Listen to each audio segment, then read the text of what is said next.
Matani pajishu Tai bangbu lai sendiba Kandi haiba Prabhu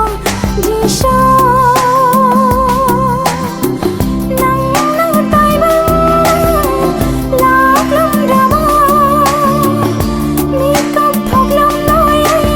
khai Sargagi konunga Shogi matani pajishu Tai bangbu lai sendiba Kandi haiba Prabhu Jishu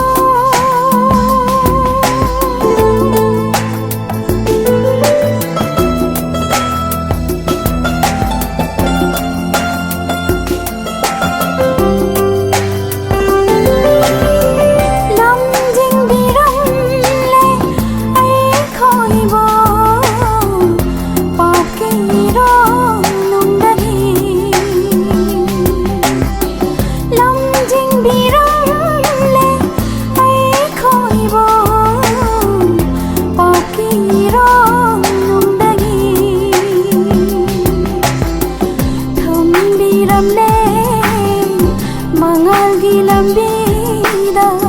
Chimbiramle Achumba lambida Sargagi konumba Ngan thoiriba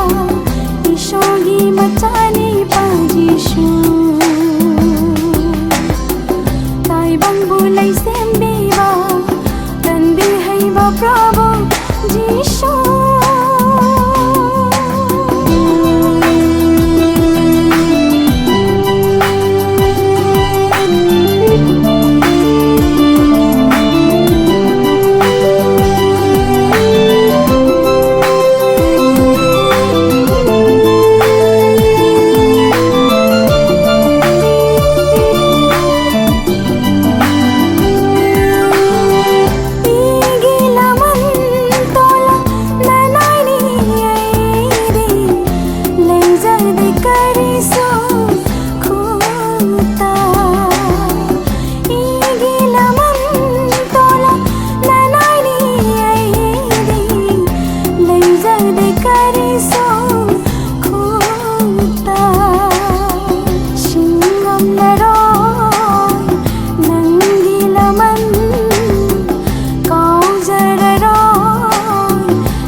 Prabhu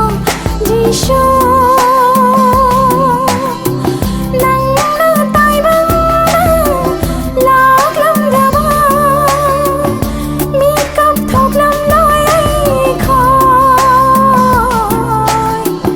Sargagi konunga Ngan thoiriba Ishogi matani pajishu Tai bangbu lai sendiba Kandi haiba Prabhu Jishu